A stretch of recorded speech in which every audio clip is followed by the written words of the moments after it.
না। এরপরে এই জায়গা দেখতে পেলাম আদার গুড়ি আছে, এই যে দেখতে পাইতেছেন এই মাথাটা শেষ মাছ বেশি পেয়েছি। মাছের মাথা যে মাছের লান করে কাটতে এগুলো কথা এটা একটু রাখবে না ঠিকঠাক ভাবে। টোটাল 2টা গরুর মেমোরি আসিল আর কি, এই 2টার দাম নিছে মানে শিরায় শিরায় কিন্তু চিনির পানিগুলো হান দিয়ে গেছে। যাই হোক লেবুটারে যেগুলা কাটছি ওরে সর্বনাশ। আয়োজন যেহেতু আয়োজনটা মুড়ি বানাই না, মুড়ি দিয়ে মিলেই খাবো। আসলে কি আর বলবো, কোন জায়গা দিয়ে শুরু করবো হ্যাঁ আর কইতে না। নতুন বছর একটা আইসে শুনলাম, এটা চলতে আছে বর্তমানে। এই দৃশ্যটা দেখতে পাইতেছেন এটা নতুন বছরেরই আজকের দৃশ্য। বাইরা উকি দিয়া চাইয়া দেখি ওরে বৃষ্টি রে, ক্যামেরার মধ্যে কিছু দেখা হয় না, কি আর করার। যাই হোক এরপরে গাড়ি ঘোড়া সব নিরিবিলি করে চলতে আছে। নতুন বছর সব থাকবে জাকা নাকা, বৃষ্টি বন্যা হইয়া রাস্তাঘাট ছাদর বাদর হয়ে যায়, একটু মজা লাগে না। যাই হোক এরপরে আম্মু আর বাবা গেছে কিছু কেনাকাটা করার লাগে একটা বাংলা দোকানে। তো আমি এখন চাইয়া রয়েছি যে কোন সময় হেরা আইবে। ভিডিও শুরু করে দিয়েছি, পরিচয় দেখে খেয়াল হে গেছে। আসসালামু আলাইকুম, ইতালি থেকে শেখ নিল and welcome to another new blog. কি অবস্থা সবার? আশা করছি সবাই খুব ভালো আছেন। আল্লাহর রহমতে আমি অনেক ভালো আছি। চাইরো পাঁচ কালা যে মেসাই হেম মেখালি আন্দারে বৃষ্টি কোন কালা থামে জানি জমে শীত করে। এরপর ভিতরে আইয়ে পড়লাম, একটু পরেই বাবা আম্মু আইয়ে পড়লো কেনাকাটা করে। এখন এইগুলোর খুলমু, প্যাকেট গুলোর আস্তে আস্তে খুলে দেখামু যে কি আনলো, কারণ এই খোলার যে একটা আকর্ষণ আমি জীবনে মনে হয় বলতে পারবো না। কোন কিছু আনলে খুলতে ইচ্ছা করে, খুলে দেখতে ইচ্ছা করে যে ভিতরে কি আনছে। হ্যাঁ আইয়া মানে বাসায় ঢুকতে না, হ্যাঁ আগে পলিথিন টলিথিন আনিয়ে নিজেই খোলা টোলা শুরু করে দিয়েছি। যাই হোক দর্শক এই জায়গা কিন্তু আলু আছে, যদিও ওই আলুগুলো কোনো বিলেই বাংলা দোকান তো না, এগুলো আনছিল ইতালির একটা মার্কেট থেকে। উপরে খালি লেবেল টেবিল লাগানিয়ে ঠেয়ে জানি ভিতরে আকর্ষণীয় কি জানি আছে। এরপরে হাতের দ্বারা এই বললো দারুচিনি। আগেরবার একটা দারচিনি আনছিলাম ইতালির বাংলা দোকান তো, তাই জাগতন কিনছি হেরা খায় ভালো ভালো ভালো। বাসায় আনছি আমু কয়া কি আনছো, মানে খুব একটা গ্রান্ড নাকি আমুদের পছন্দ হয় না। এরপরে আম্মু যে পছন্দ করিয়ে যে বাংলা দোকান তো এই দার্শনিক গুলো আনছে। এরপরে এইটা কি দেখতে হবে ভালো করে, ও এইটা হয়েছে আস্তা জিরা। এই ধরনের জিরা ঠিরা আবার বুনা খাওয়ান লানো যদি না দেয় তাহলে কিন্তু খাওয়ানটা জমে না। যেমন গরুর মাংস রান্ধেন, কোনো বুনা খাসির মাংস রান্ধেন, এইতে কিন্তু এগুলো দেওয়াই লাগবে, না দিলে খাওয়ানোর মজা ইয়ে হয় না। যে কোনো খাওয়ান লাউনি মনে হয় এগুলো লাগে। যাই হোক একজন লোক দেখতে পাইতে আছেন বাটাবাটির কাম করতে আছে, মানে প্রত্যেকটা প্যাকেটের গায়ে আসলে হে এরম লাগিয়ে থাকে আর কি, ওরম একটা সিল দেওয়া থাকে, রান্না বাড়ার কাজে সবসময় ব্যস্ত থাকে।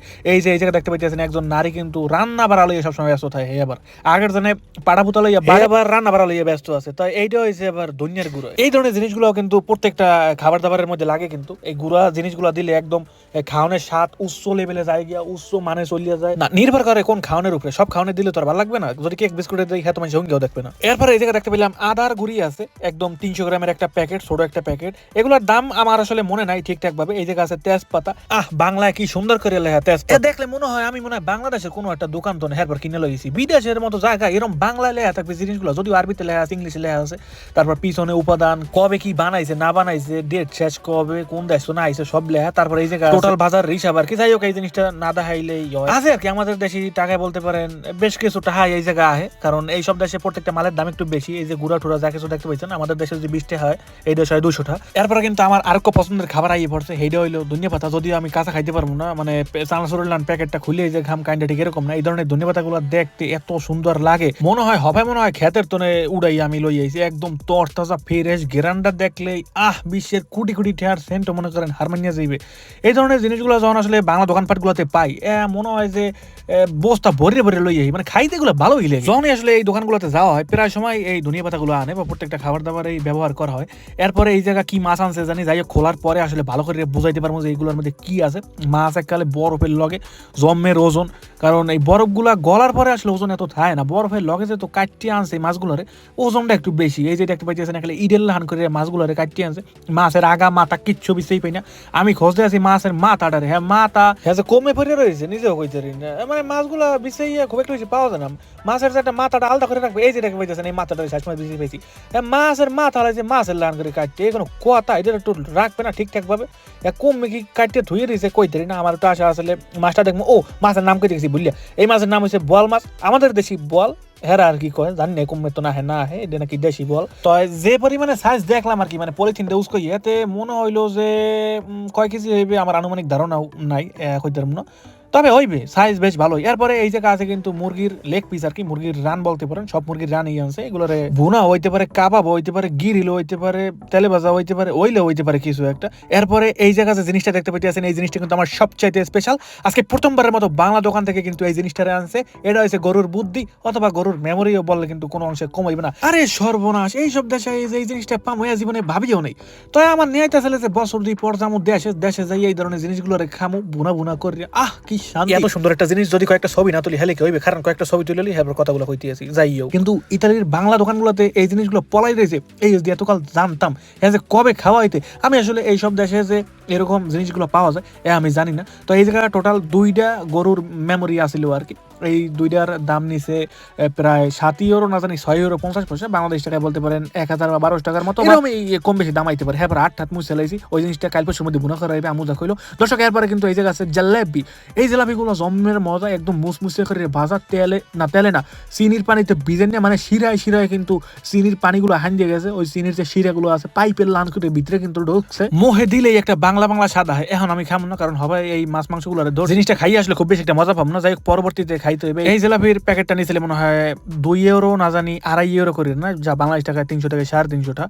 যাই হোক, 200-300 হোক আর 500 হোক, এইসব দেশে এরকম একটা জিনিস পাওয়া যাবে এই আসলে কল্পনার বাইরেই বলা। তো এত সুন্দর ধনিয়া পাতা আনছে, এই যদি কিছু না বানাই খাই তাহলে জিনিসটা কেমন জানি দেখায়। এরপর এসে খাওয়ান শুরু করে দিলাম। এই যে বুটগুলো দেখতে পাইতেছেন, এই বুটগুলো আসলে আমু বিকালবেলা ভাজিয়া থইয়া যায় আর কি, যে রাত্রে আমরা মুড়ি টুড়ি বানাই খাম। বুঝতে পারি না যে মুড়ি বানানোর লগে আসলে ধনিয়া পাতাটা ব্যবহার করতে পারবো। এরপর যখন ধনিয়া পাতা আনছে তখন কইলাম যে না, এখন তো ধনিয়া পাতা ছাড়া আর মুড়ি বানাই খাওয়া যাবে না। এরপর তাড়াহুড়ো করে কামে নামিয়ে গেলাম, পেজ খেলা শুরু করে দিলাম। এখন মুড়ি বানানোর লিগে অনেক রকমের মশলা লাগবে, এর ধীরে সুস্থে কাটতে কুচি কুচি করি, এরপর মিলে যখন খামু খাইতে মনে হয় সেরকম লাগবে।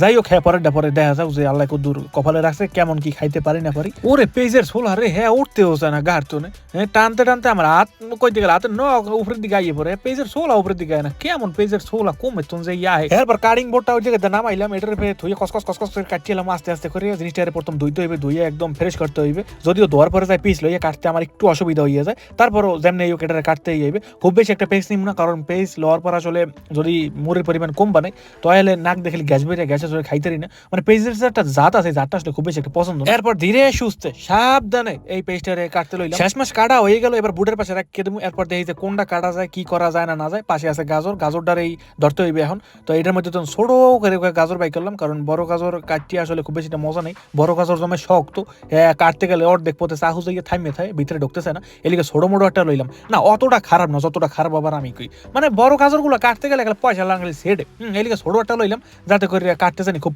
সহজ হয়। এরপরে গাজর কাটা হয়ে গেল, এবার গাজরটারও পাশে রেখে দিম, দেখা যাক এরপরে আসলে কোনটারে কাটতে পারে। এবার লেবুটারে তাড়াতাড়ি করে কাটলাম। লেবুর যে একটা ঘেরান আছে, ঘেরানটারে এবার না না এলে শান্তি হয় না। মানে মুড়ি খাইতে গেলে, খিচুড়ি খাইতে গেলে, পোলাও খাইতে গেলে যদি লেবু না খাই তাহলে রীতিমতন খাওয়ানটারে একালে অপমান করা হয়, যে খাওয়ানোর মধ্যে সবই পাইছি, কিছু একটা মনে হয় মিস করছি। এরপর লেবুটা রাস্তা করে ধুয়ে লইলাম, না ধুইলে আবার উপরে যে একটা ধুলাবালি আছে, জিনিসটা মুড়ের মধ্যে যদি পরে হলে ক্যাশ করে উঠতে পারে। যাই হোক, লেবুটারে যেগুলো কাটছি ওরে সর্বনাশ, লেবু না কমলা না অরেঞ্জ না মালটা নিজেও কইতারি না, মানে ভিতরে আয়নাল্লাহান চকচক করে, আরে আল্লাহ রসে ভরা।